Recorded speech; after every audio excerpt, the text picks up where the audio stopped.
will be doing a presentation on Sunday school, behavior support and inclusion. Okay, so a little about myself. I got my Bachelor's of Science in ABA from the University of North Texas, and I got my Master's of Science in Child Development from the University of Texas at Dallas. My master's level certification from Florida Institute of Technology. I also have 10 years of experience working with children with autism and their families, and then 7 years of ABA experience with individuals ages 1 through 40 with varying levels of aggression and communication styles across school, clinic, and in-home environments, as well as a church environment. Okay, so I want to start by talking about the levels of inclusion associated with Sunday school learning. So some kids may require a separate classroom, which is a classroom only for children with special needs. And then we could also have a partial inclusion, which would be where we could have a child who needs a support. So they would still be in a typically developing classroom for Sunday school, but they would need a special needs parent or another trained individual to go with them. Another option would be having them have that child go in and out. So maybe if there's certain activities that they can participate in, such as, the Sunday school worksheet independently, but have trouble attending to, say, the lecture part of the Sunday school class, they could be in a separate classroom for that portion. And then also we have full inclusion, which is where they're able to remain in the typically developing classroom environment without any support at all. Okay, so I get this question a lot. Why do we have to separate? So a reason why some kiddos may need a separate classroom only for kids with special needs may be because they're engaging in some dangerous behaviors like running outside of the classroom, which could leave the teacher in a sticky situation. Does she decide to stay with the remaining 19 of her kids, or does she choose to run after that child? Another thing is that they may engage in self-injurious behavior. So they might cause severe injury to themselves, which would be difficult for the teacher to focus on keeping that child safe while also keeping watch of the remainder of the classroom. Or other forms of dangerous behavior, like aggression or property destruction. Something else that might prevent a child from participating in a typically developing Sunday school classroom might be maybe they engage in some really loud forms of scripting or yelling. So that would be something that we would have to work on before they're able to fully attend that classroom. Okay, so some ways that you would know if someone is ready to be fully included is they're able to sit in a group of 10 or more without challenging behavior for up to 20 minutes. So that might be that they're able to pay attention. So they don't have to pay attention. Maybe they could be sitting in their chairs and coloring or drawing, or maybe playing with kinetic sand or Play-Doh while the teacher is talking. Another thing is that they would have to be able to communicate their wants and needs. For example, say, hey, I need a break. Hey, I'm hungry. I need a snack. I need water. I need to go to the restroom. Things like that are important. And like I said, appropriately protesting. So being able to say, hey, I need a break. I need some space, whatever the case may be. And then also they need to be able to communicate with their peers as well. So let's say that a peer is taking one of their toys. They need to be able to say, hey, give me the toy back, or hey, I need my space, things like that. They also need to be fully potty trained. And then also they need to refrain from engaging in any forms of aggressive or dangerous challenging behavior, like aggression, running away, property destruction, or any severe forms of self-injurious behavior. Okay, so then there's also the partial inclusion. That's when they're able to sit in a group of 10 or more without challenging behavior, maybe for 10 minutes. So they don't have to be able to pay attention to the teacher the whole time, but they just need to be able to sit there and be engaged independently. They also need to be able to communicate their wants and needs. and they need to refrain from engaging in any aggressive, challenging behavior. Other than that, they can have the adult come with them. So as far as other things like following instructions and things like that, they can have somebody help them with that portion. Okay. So sometimes this happens too, where we have a kiddo that's able to sit for 10 minutes or 20 minutes, but they don't want to participate. So something that I've done in the past is you have to try to find something that they're interested in. Typically, our kiddos are interested in sensory activities, and something that's not distracting, such as kinetic sand, Play-Doh, or slime, could really, really help in those situations. So what you can do is, let's say, for example, you have a kiddo that wants to hide in a corner and doesn't want to sit with the other kids. You can put the kinetic sand or Play-Doh or slime on the table and have them sit and engage with that. So that way they're motivated to come to the table. And then, you can also use these toys to have them interact with other children. Once they're sitting with those kids, we can then build on that skill. So like I was saying, we can start small, just having them sit with the other kids. And then once they're able to do that, for a few Sundays in a row, you can say, okay, let's try something else. Let's push them a little bit harder. So maybe we can try having them sit with other kids for the lecture portion. And then after that, when they do the activity or the worksheet, we can try and have them engage. Okay, so hey, everybody's coloring. I need you to do some coloring, and then you can have your sand back or your slime or whatever the case may be. So another thing that can arise is challenging behavior. So what do we do if that happens in the classroom with other children? So something that people try is punishment. Punishment, it can be immediate, it can be an immediate fix, but it's not a long-term solution. So examples of that might be reprimand, contingent exercise, positive practice, restitutional overcorrection, timeout, taking away items, and like grounding them.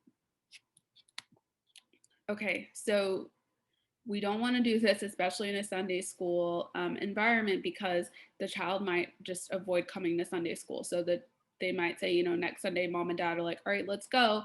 They might say, no, I don't want to go to Sunday school. I don't want to go at all. And it doesn't work long term. So punishment, usually the first few times you try it, it can be effective, but long term, it's not as effective as reinforcement. It can also cause the child to engage in emotional response. So it can end up worsening the behavior. Okay, so just some things about Sunday school structure. Try to limit your lecture time if you're having some kiddos with special needs. Even typically developing children are only supposed to be sitting for 1 minute for every year old that they are. So for example, a 4-year-old should only be expected to attend and sit to the lecture portion for only 4 minutes. So for a preschool classroom, try to keep the lecture portion to 4 to 7 minutes maximum. Try to incorporate more arts and crafts activities and games throughout the Sunday school class.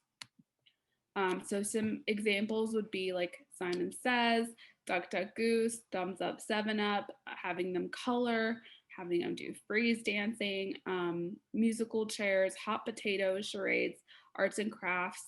And if you want it to be Sunday school related, you could even have them do arts and crafts from the story that was read that day. So I'm gonna briefly go over the functions of behavior, just so we can talk about what we can do in case challenging behavior arises in the classroom setting. So one of the functions is attention. Usually when it's attention, like this picture, the child will try to gain your attention. So while they're engaging, let's say that they are ripping up paper or something, they'll look at you while they're doing it to make sure that they have your attention. So signs that the function is attention is that they might make eye contact with you, like I had said. or when you walk away, they follow you and continue to engage in that behavior. So, like I said, let's say we're talking about ripping paper. So if they're ripping paper and you're ignoring them, and you're like, okay, and you go to talk to another kid or engage with somebody else or continue doing what you're doing, they'll try to follow you and gain your attention. Or sometimes they'll engage in that behavior and laugh. Um, when you react and they continue to engage in that behavior or engage in that behavior more. So let's say that they're ripping up paper and you're getting upset and you're saying, hey, stop, you need to stop doing that. That's not appropriate. Then they start ripping up everybody's paper. So that's a good sign that they just want your attention. So something you can do beforehand is to provide attention to the child regularly. So let's say that in the Sunday school classroom, you're in the lecture portion. Okay, so every few minutes, just check on them. Say, hey, Johnny, I like how you're listening. Just something like that would be great for that child. If you're going to do something that's going to prevent you from giving them attention, make sure you give them something else. So like I was saying, with the kinetic stand, if you're going to use that as a reinforcer to motivate them to attend and engage with the other kids, if you're at a point where you're in the middle of a lecture, you can't give them that attention, make sure that they have that kinetic stand throughout that time to keep them engaged. Also increase the duration of independent engagement with toys. So you can work with them on playing with the kinetic sand or work with them on being able to color independently. So you don't have to constantly throughout the Sunday school classroom give that child attention.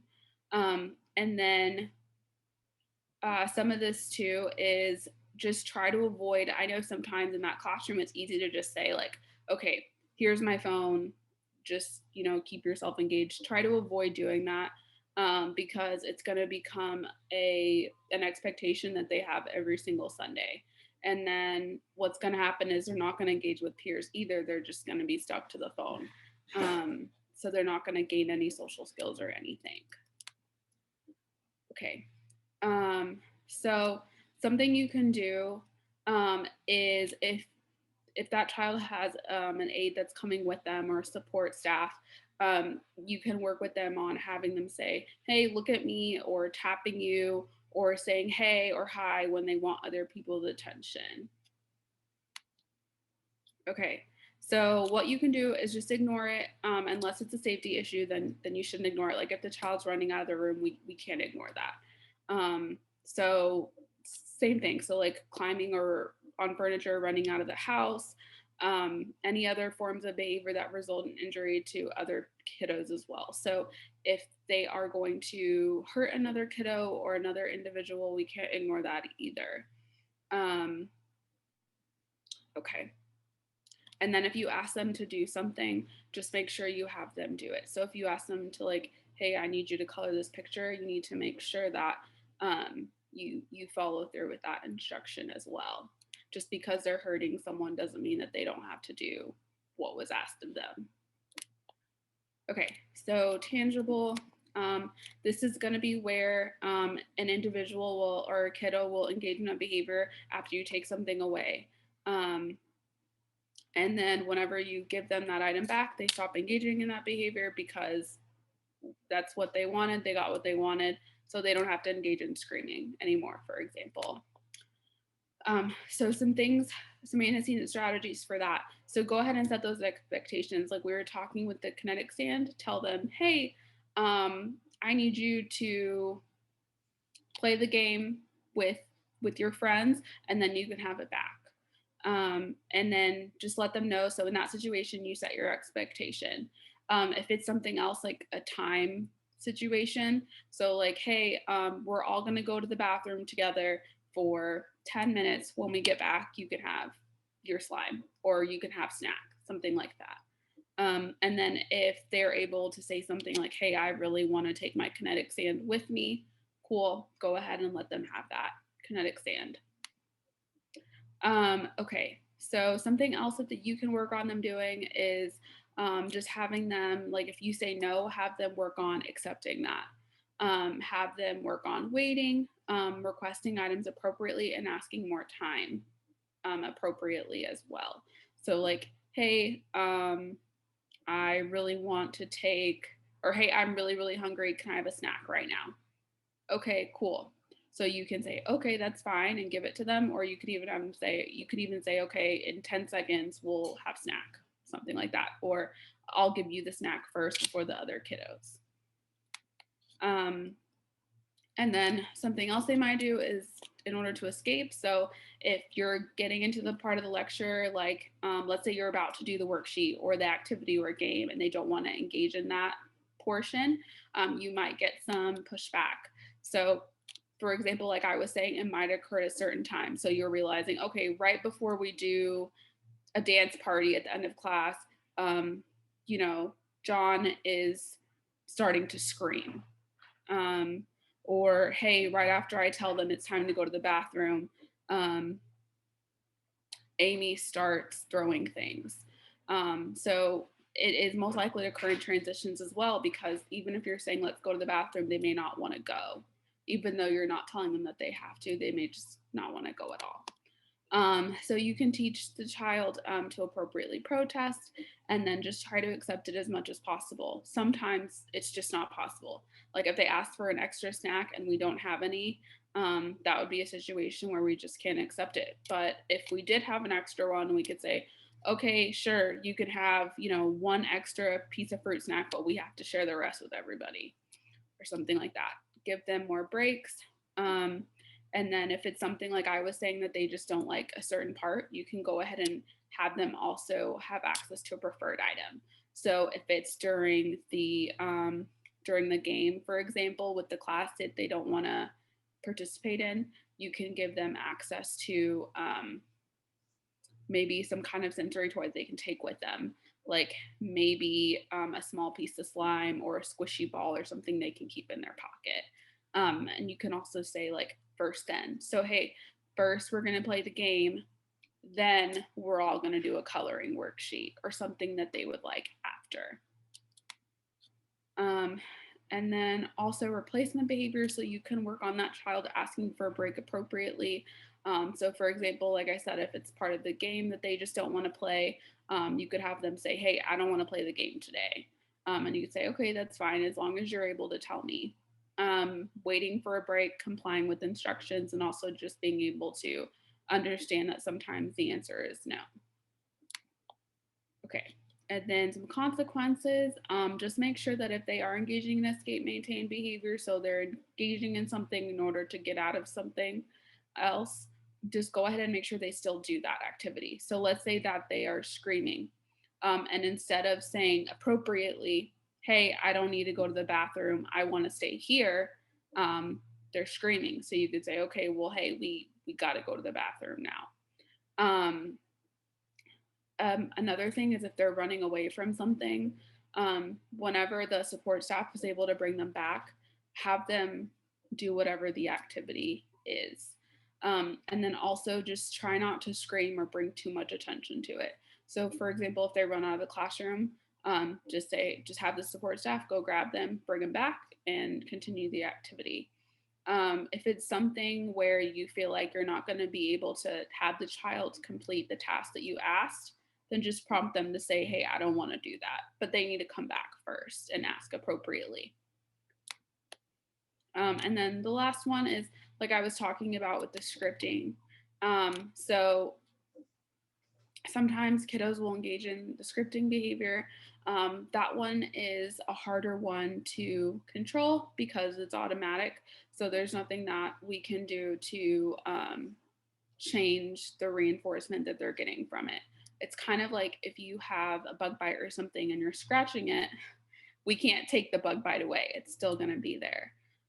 So with those types of behaviors, I would just say to keep them in the support classroom with the other kiddos that have special needs, unless it's quiet or scripting or some kind of behavior that's not as distracting.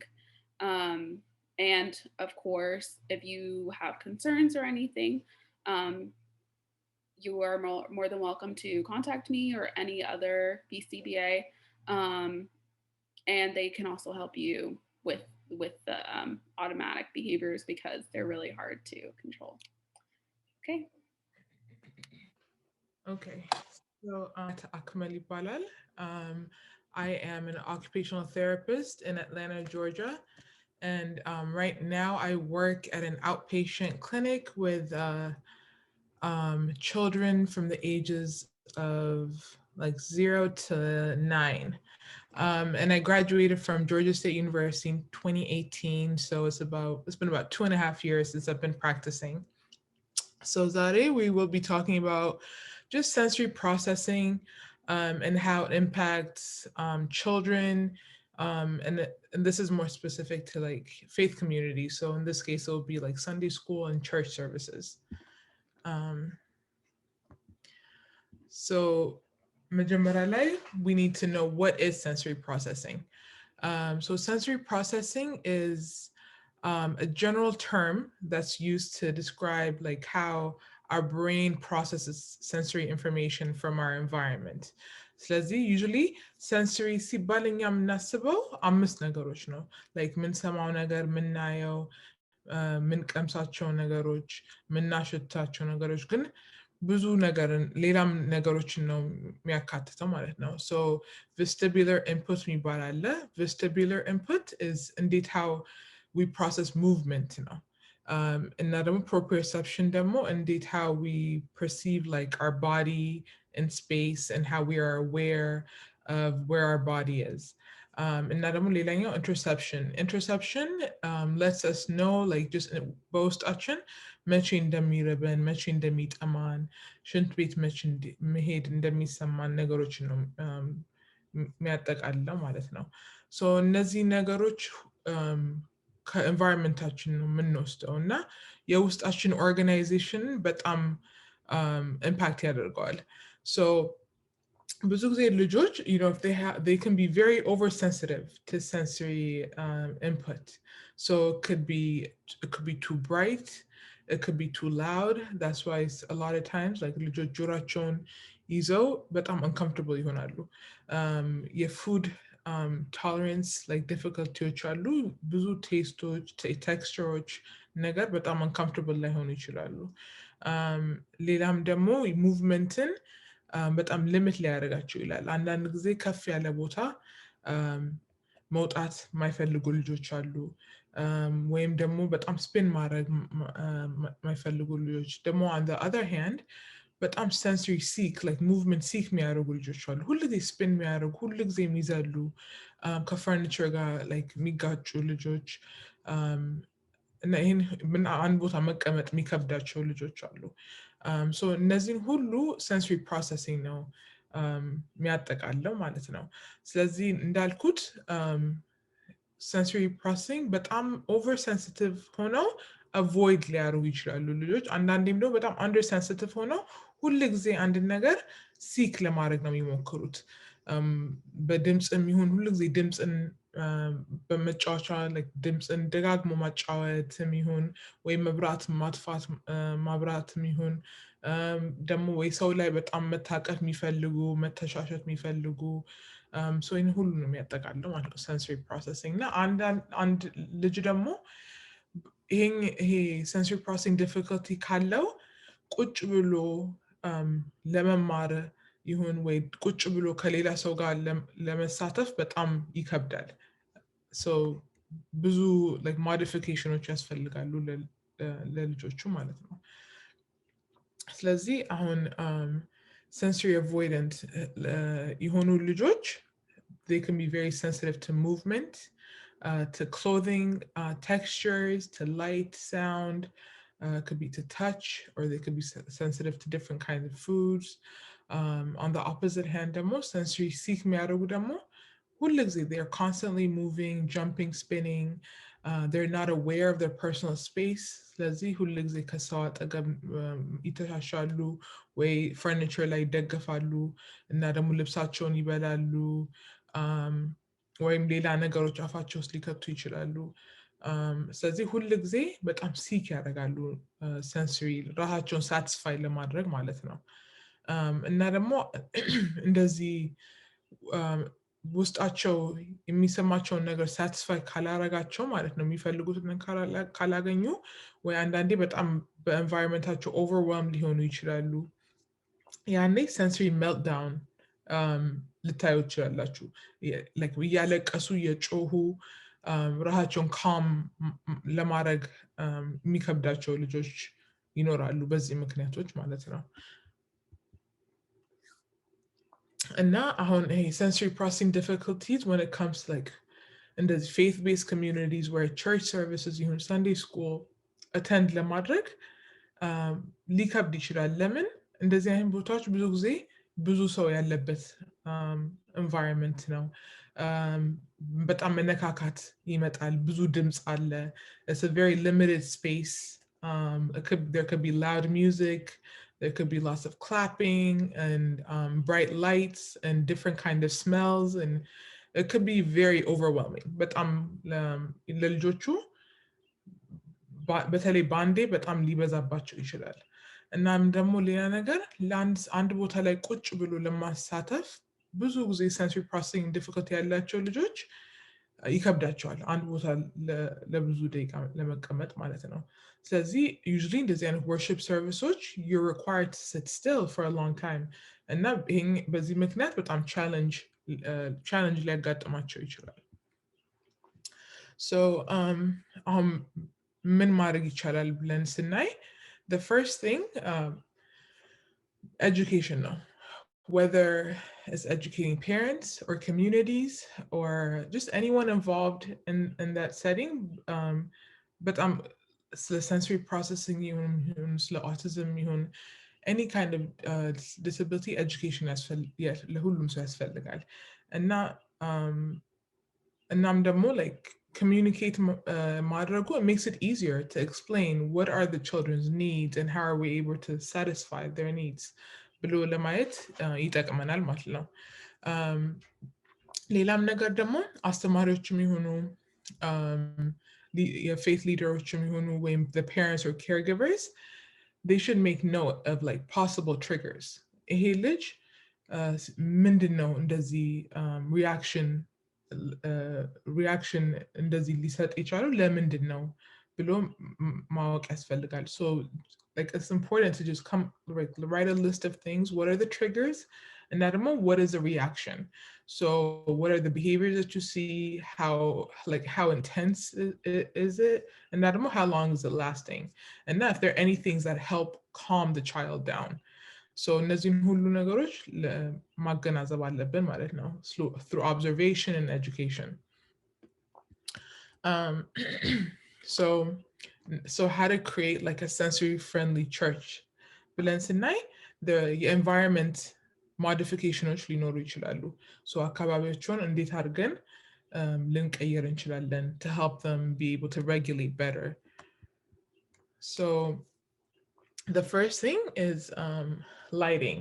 So it's good to have options for like dimmable lights, like lights በጣም bright ከሆኑ ምናልባት አንዳንድ ላምፖች ወይም የተለያዩ የላይቲንግ options ሊኖሩ ይችላሉ to kind of lower the lights and make them more dimmable.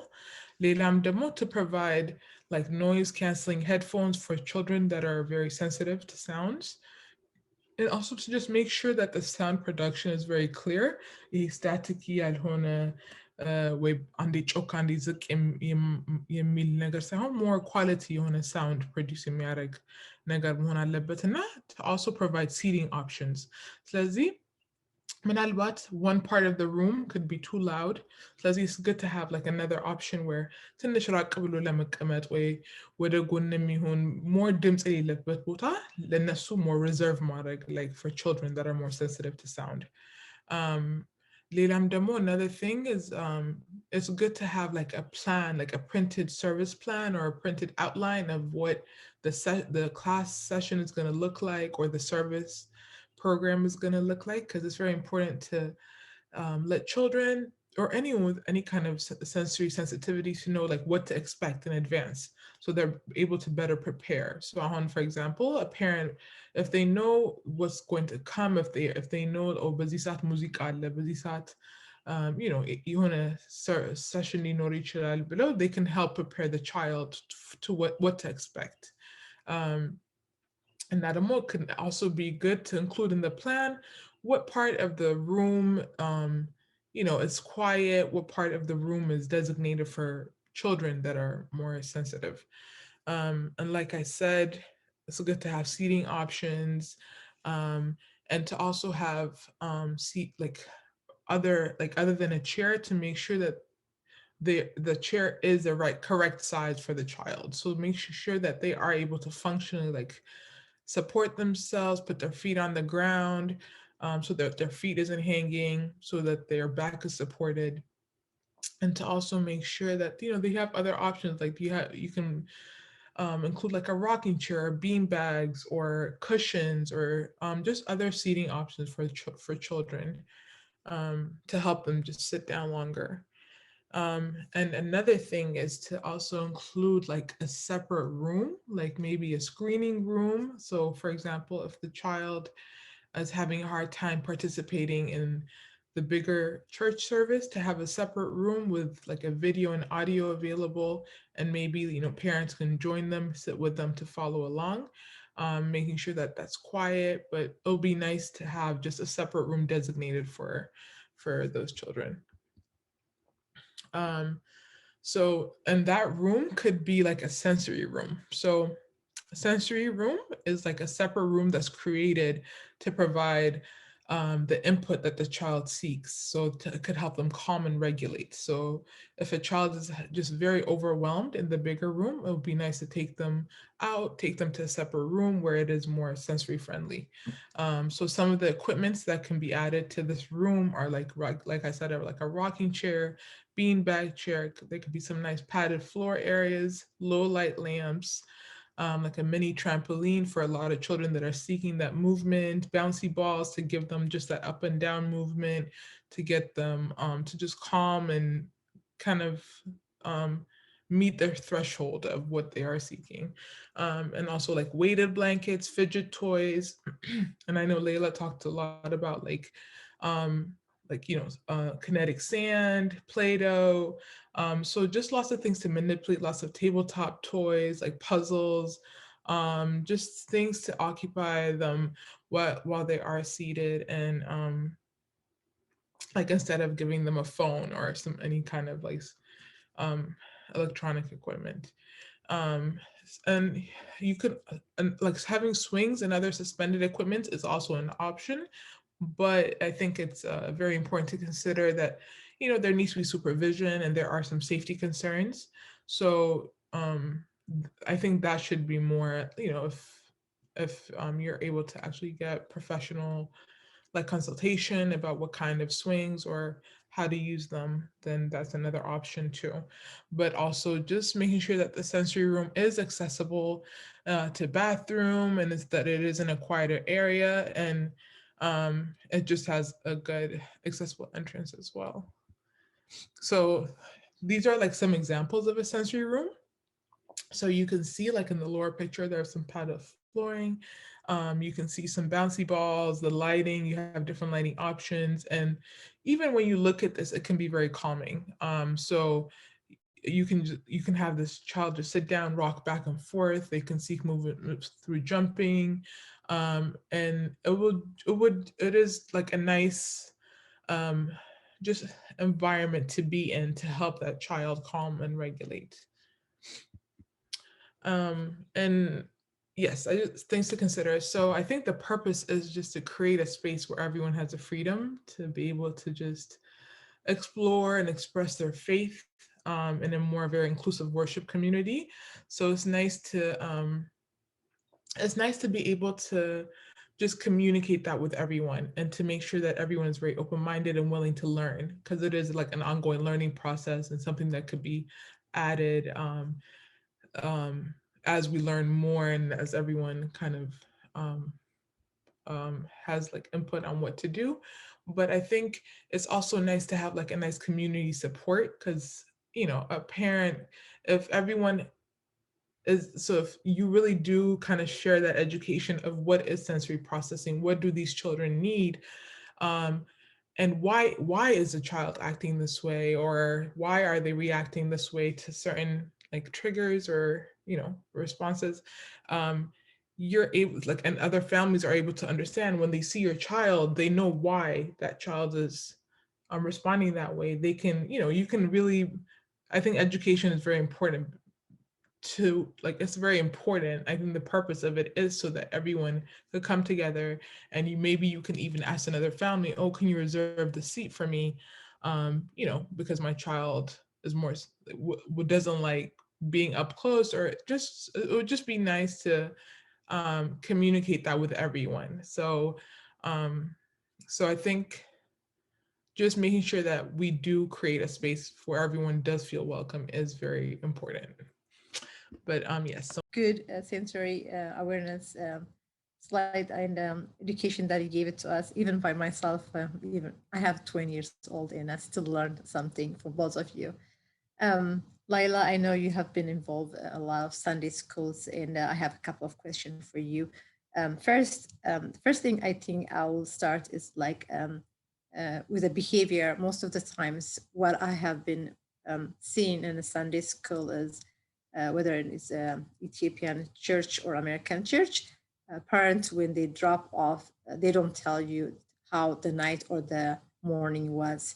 So that will help for anybody. You will take care of the uh, Sunday school teacher or whoever is observing the child. Because so, what is your um, what do you say about that one? Can you tell us a little bit? Because as you know, dropping the kids to Sunday school or to the any faith base, it's easy. But unless you tell the person who take care of the child, we don't know what the day will be, because of one child, maybe all the kids on that school will be disturbed.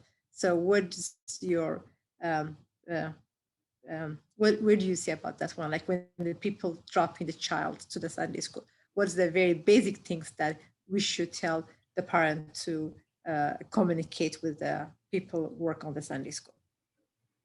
Okay, that's a really great question. I think something really important is telling them, for one, the last time the child ate or, drank something. So if they haven't eaten anything that morning and they come in and they're very irritable, and they're asking for snack, the first thing that we're going to typically say is, well, it's not snack time, right? But if that child hasn't eaten, then, we need to provide them food so that they can attend, and also put them in the right headspace for attending and participating in Sunday school. Just like us, if we're hungry, we're not at our best, right? So it's the same thing for those kiddos. Something else to also tell that person is, what time they woke up that morning, how they slept that night. If they had a really rough night, they're up all night, or they woke up at 2 a.m. that morning. Our expectations are going to be different. So if that child comes in and they're sleepy and they're asking you to take a nap, we're gonna say, of course. But had we not known that, we might say, well, we're at Sunday school. If we let you take a nap, then we have to let everybody take a nap. But it's different once we know what the circumstances are, and we can't expect a child who woke up at 2 a.m., 3 a.m., 4 a.m. to come to church and stay awake during the whole Sunday school lesson. So those are some really important things to say. Something else is, let's say they woke up that morning or they were having a hard time getting to Sunday school that day. They didn't want to come. Same thing, our approach is going to be a little bit different.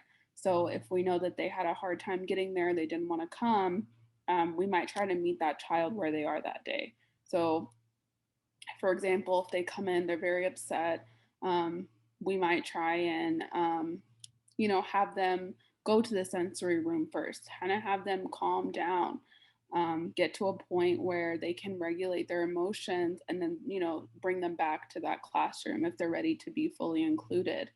Um, so those are some things that would help for sure. Thank you. The other thing is like what I've seen before is like a child would never be sitting. So this is part of kind of like both question for sensory as well as the behavior. So the child, most the kids like Hayat said, either they run or maybe some of the kids they don't want to be touched. But if it is like during the lesson, let's say if it's a story reading lesson with everybody sit, and the child will never sit, that child have no way you can sit in. So how do you teach that child where he is or she is walking around? Because I have seen that one times we have one child, he listen, but he is not be able to sit in one place. So what is your um, um, what do you suggest for the kids like that? Like they always run, but you want to teach them. So I've had similar experiences with a child at Sunday school. Um, what we did was we had the same thing like I was saying, like having them have a preferred item to have them sit. So, hey, you really want the slime? Okay, cool. I need you to sit and play with it. So as long as they're sitting, they can have access to that slime. Um, and then, you might, like I said, you might start small. So you might start with them sitting for like 10 seconds and then they can have the slime and then they can go walk and then come back and try again another 10 seconds and then slowly increase 30 seconds, a minute and a half, 2 minutes, etc.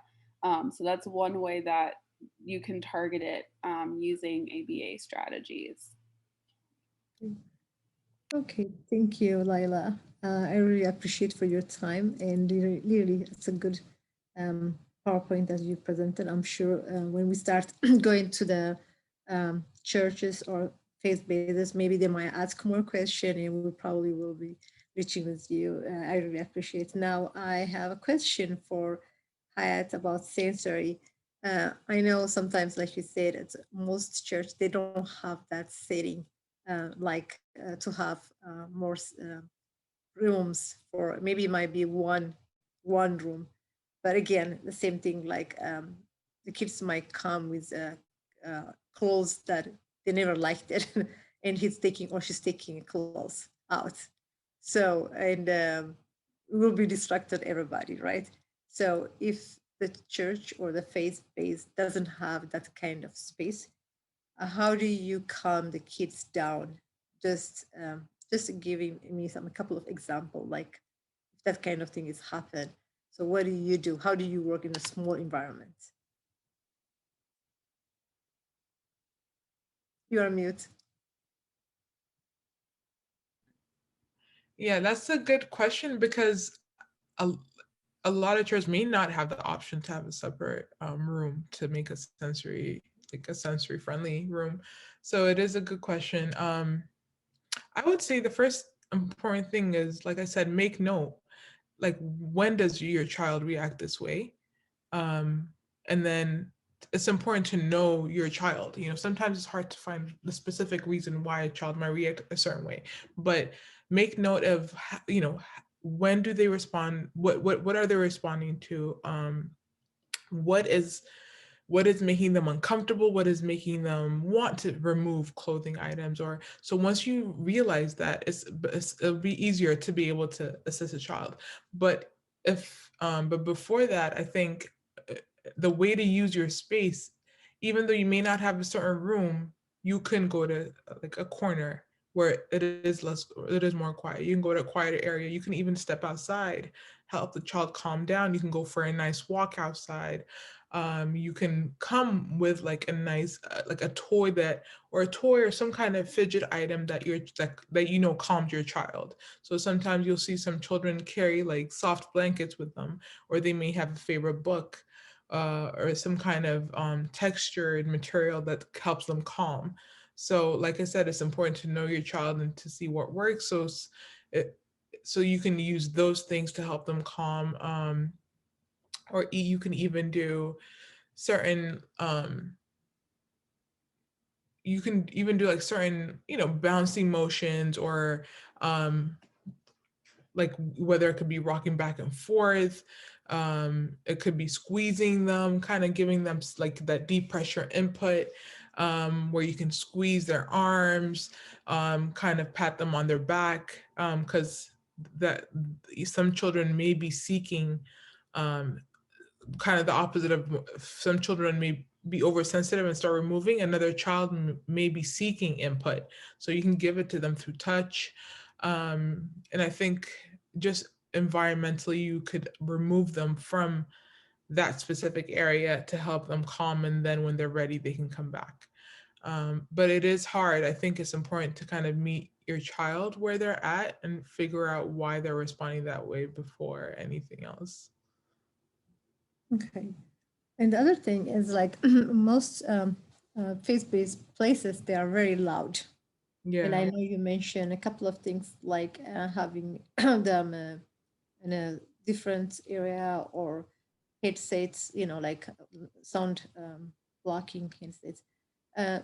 Again, some churches they don't have that one, but so what do you say about maybe um, uh, if the church or the faith base doesn't have that kind of capability to buy, what we should do with the family? Some family can bring that kind of stuff with the labeling, and until the child be um, comfortable, then they can stop it. But most of the times when I see the kids are like in the church, either like you said, like the noise might be too much for them, or also maybe there are too many people. Yeah. So but how do you teach them and eventually so they can get in that place? So I mean, like I know it's behavior will start at that time when they have not normal situation, like when the kids start school, the same thing, right? But for the church places, like either there's a loud, like you said, maybe it's too much light, maybe it's cold. There's so Yeah. many things. Yeah. But how do you? What is the best way to start? Like when you, it might be like too many kids at one time and they don't like that one. So what is the best way to approach those kind of issues with the family and as well as with the church people that they do volunteers? How do you educate them? Like what is you what you can say about that? Um, I would say so. It's it's tricky to say, how do you like? It's not. Like when it comes to sensory things, it's not something that they're gonna learn. It's their body um has to be able to meet the need in order for them to calm down. So you're not able to teach your child to not be sensitive to sound. So you have to make modifications, whether it's environmental modifications or you have to be able to accommodate the child until they're able to be comfortable in those situations. So if it is too many kids, I think we have to find a way to be able to reduce the number of people, whether it's to create like a physical boundary around a certain area. It doesn't have to be a separate room, but it could be like a small space in one room. um, and instead of if a parent isn't able to afford, or the church isn't able to be able to provide like noise canceling headphones, there is I know some like a parent has said that they've used those earmuffs, like where children wear them during winter, or like adults wear them during winter. So that could be another option as well, where it is cheaper and it is more accessible. So you can provide those things a little bit easier. But I think when it comes to church services, um and being able to help your child, you have to see what can they tolerate at this point, and then slowly gradually increase the amount of sensory input that is given to them. So if a child is just overwhelmed, it's we can't force them to be in that situation. So I think it's better to, whether it's the family or the like people in faith communities, like we need to be able to create an environment that they are able to tolerate at that time. Um, so maybe a parent has to plan to arrive maybe 15 minutes later, where it is a little bit more quiet, and then they Mhm. can help their children come in at that time. Whereas at the beginning it might be just a lot going on. So that's why I think it's important to know, like it's important for parents to know the plan of the service. What does the service look like today? Maybe this is the busiest time to come. Let's come a little bit later, where it is more quiet, and the child can transition a little bit easier. That's another option. If there's like a loud music at like 10 a.m., maybe we need to step out at 10 a.m. because my child can't tolerate the sound of music. So it is about seeing what can your child tolerate, and how can we make it easier by creating an environment that they will be able to tolerate without having a meltdown. And then if you notice, oh, they can tolerate a little bit better, like 6 months from now, you can try something a little bit more different. But it's not something that we can really teach them, I don't think. Okay. Okay, thank you. I really appreciate both of you, your time and Saturday.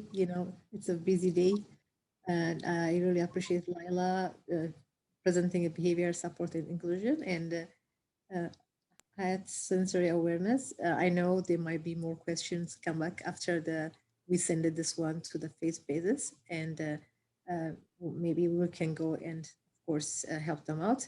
But we really appreciate, on behalf of Rich, I really appreciate your time, and thank you so much for presenting today.